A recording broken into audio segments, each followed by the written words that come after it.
It's another week of Sunday school right where you are. This is Easter 3, which reminds us that we're still in Easter season, so Jesus is still risen. But the gospel brings us right back to Easter Sunday. So Jesus died on Good Friday. Saturday we waited, and on Easter he rose again, and he wasn't in the tomb when they went to go pray. So that evening, last week, he went back to go see his friends, and then a week later he came back and saw Thomas, who needed to see the hands. But then, also on Easter, 2 disciples went to go pray at the tomb, and they saw that Jesus wasn't there. So they said, well, we just have to go home because I guess it's over. So they start walking from Jerusalem, where Jesus died, to Emmaus, because that's where they live. And so they were just walking away, and it was about 7 miles. And so they had a lot of time to just think about what happened and talk about what they're going to do next. And they meet this stranger on the road who says, what are you guys talking about? You seem really intent on this guy who died. And they said, our friend Jesus, we really thought he was the Messiah, and he died, so maybe he wasn't. And Jesus, who was the stranger, just starts telling all these stories about how the prophets and what we think of as the Old Testament, all those people foretold Jesus and that he was going to be the Messiah. And so he starts telling them all these stories that they already know. And they start getting this tickly feeling in their heart and in their stomach, like, this seems too good to be true. This is so cool. We know this, but it just seems more real now. And then they get to where they are staying at their house, and they say, come on inside with us and let's have dinner, because it was dinner time. So Jesus goes in and he breaks bread, and they recognize and say, Jesus. And he says, that's right, I have to go. And then he leaves because he has to go see his friends. And so the 2 disciples say, oh my gosh, this is so exciting. We can't just stay here and let this secret stay with us. We have to run. We have to go. So they walk the whole 7 miles back, which is more than I walk on a regular basis. I don't walk 14 miles. So they walk 7 miles back just to go tell their friends the good news that they had seen, that Jesus was alive and he was risen. And the whole time, they use those 7 miles to think about how they're going to tell their friends. Because this is amazing, but you need to really know what they're saying to make it seem true. So that's it. That's the whole story. And next week we're going to come back and there's going to be more to the story, because that's the trend that we're seeing during the Easter season. So if you're like me and you like geography, talking with your friends, talking about Jesus, then this week is the best for you, because the activity is going to be just that. But first we have to do our reflection questions. So let's take a pause, reflect. The activity is super cool. I'm going to give you a little preview. We're going to go into Google Maps and see and remind ourselves that Jesus was real and he did a lot of great things, and they're real places. So let's dive into the map Blue's Clues style and see what that's all about. And then at the end, you can take some time to go on an adventure with your family, or maybe just to walk around your neighborhood and talk about how you're sharing God with others. Our friend Google Maps to remind us about the rest of the world. So here we are over here in Eastern North Carolina, living our life. But all these other people in the rest of the world are doing the same thing. So let's zoom in and kind of see more about where Jesus lived and all the things that he did where he lived. He lived in the Middle East, in Israel, and we know that Jesus had to be born. So his family was from Nazareth. We're pulling up the directions. And they had to walk to Bethlehem. And not Bethlehem of Galilee, that's a different place, but Bethlehem, because it was the census and the family had to be counted. So right now in 2020, it's telling us that this is a major road that we could walk along. Maybe it has sidewalks, maybe it's just easier for us to walk.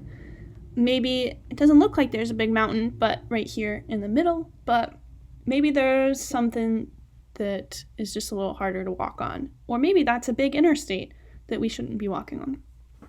But Mary and Joseph, they just had their donkey and just started walking. And they knew the way. And we can see that it takes about 33 or 34 hours, depending on how fast you walk and which way you go, which we know to be more than one whole day.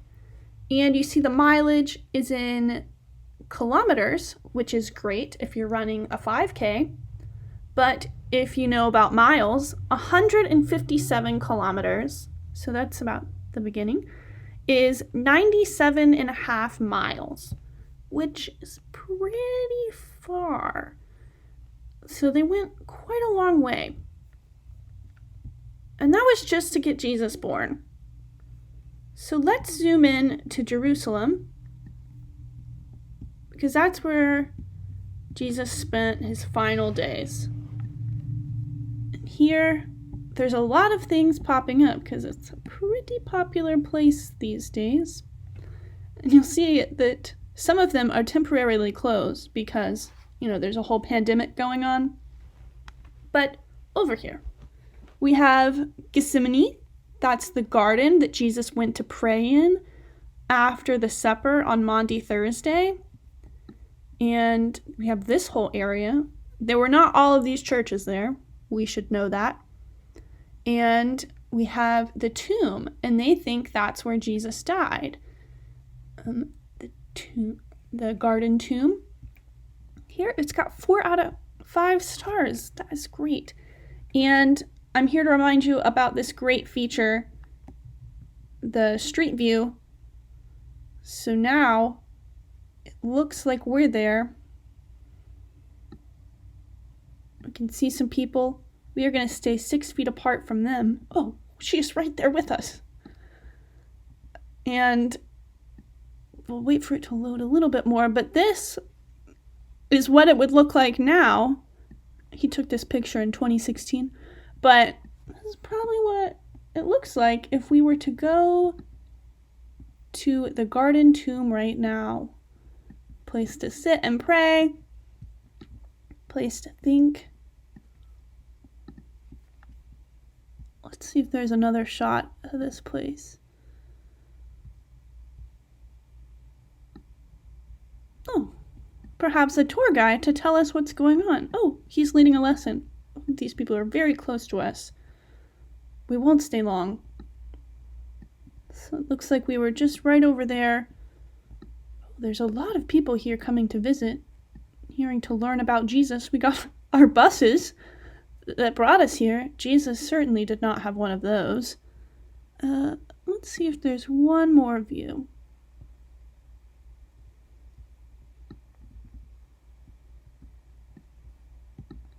This is cool, but this might be something that you and your family want to do, is just go look at street view of places in Jerusalem or any place your family vacations to see what it's like there. So we'll exit out of this. And we'll go back. Because right now we're talking about the gospel story from today. And the people walked where Jesus died, this tomb, and they were maybe hanging around all these other places. Maybe they went to the museum, probably not because it was Sabbath. And then it was Sunday, and they went to go pray. And they realize Jesus isn't there, and so they start to go back home. So we're going to get some directions from Jerusalem to Emmaus. And we'll go ahead and assume they're not going to Pennsylvania, but to Emmaus Street. Because that's roughly about the same distance that we know they walked. So again, it's taking us along maybe these major roads if we walk, and that is 3 hours or over 16 and a half miles or kilometers, which brings us to about 10 miles. That's pretty far. Some people run that far just for fun all the time, so It's kind of a long walk, almost 4 hours, depending, or 3.5, but it's something you could do in the day, for sure. But in the gospel, they walked and they had all this time to listen to Jesus tell them stories about all the prophets and all the great things that were foretold that talk about Jesus, and to recognize that all of the things Jesus did were true and that it must have been what was made to happen. And they had all this way to process Jesus' death. And then when they get to Emmaus and they recognize Jesus when he breaks the bread, they get so excited that they decide to walk back. And maybe they run and they skip, maybe they do some leapfrog to get all the way back there to Jerusalem to tell the rest of the disciples that Jesus really had risen and he walked with them this whole long way. And when they walked back to Jerusalem, they probably used all of this time, the 16.7 kilometers, to think about Jesus and how they were actually going to explain this unbelievable event to all their friends. The people that knew Jesus the best, but they still had to explain that this was all going on. So why don't we go to where we live? New Bern, North Carolina. A hop, skip, and a jump away from Jerusalem, some might say. And here, this is where we live. So let's try to find things that are maybe about, we think, it said it was about 10 miles, but we think maybe when they walked it, they didn't walk along a major road, and it was really about 7 for them. So let's try to find things that are about 7 miles away from some place we all know, and that's going to be Christ Church, downtown. So off the top of our head, we see this airport is pretty close by. So let's see how far away it is to walk. And wow, it doesn't want us walking over the bridge because that's certainly dangerous. So it's going to tell us to walk all the way down to Pollocksville and walk around to get to the airport. And that's going to be about 33 miles or 10 hours. And of course, if you're walking with luggage, that is pretty far. And maybe you have children. So let's just switch it to driving so we can still see the same mileage that even if we decided to walk across the bridge, which we shouldn't, but just in case. So to go from the church down to the airport, it is about 3-ish miles, depending on where you're going. But that's not that far at all. So let's try a place a little further out. All right, let's try something a little farther out. What about our friends down at Cherry Point? Surely that is 7 miles away. Oh, wow. No, it is more than that. It is 18.1 miles, and that is way too far to walk for us. That is way farther than they walked in Jerusalem. So, take that off your list of places to walk. What about the Harris Teeter at Carolina Colors that we know is on Waterscape Road? So from the church to get down there is 6 miles. That's not that far.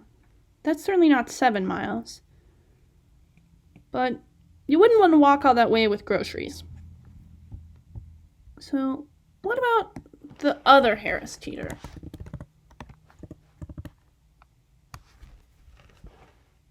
To go from the church to that one, it could be about 4 miles, could be 5.5, just depending on where you go. And it says it's 11 miles, but remember that we're on drive time, not on walking. Because if we walked, it'd be over an hour, plus all our groceries. So let's go back to driving. I like that number better. But that's still not 7 miles. So let's try another place, like New Bern High School. To go from the church to the high school. Oh no, it's closed. Oh well, you can still walk there because it's about 6 miles if you go this long way. I would not suggest walking on the bridge. But if we go this way, it's about 4, and that's rounding up to 5 miles, which is still not 7.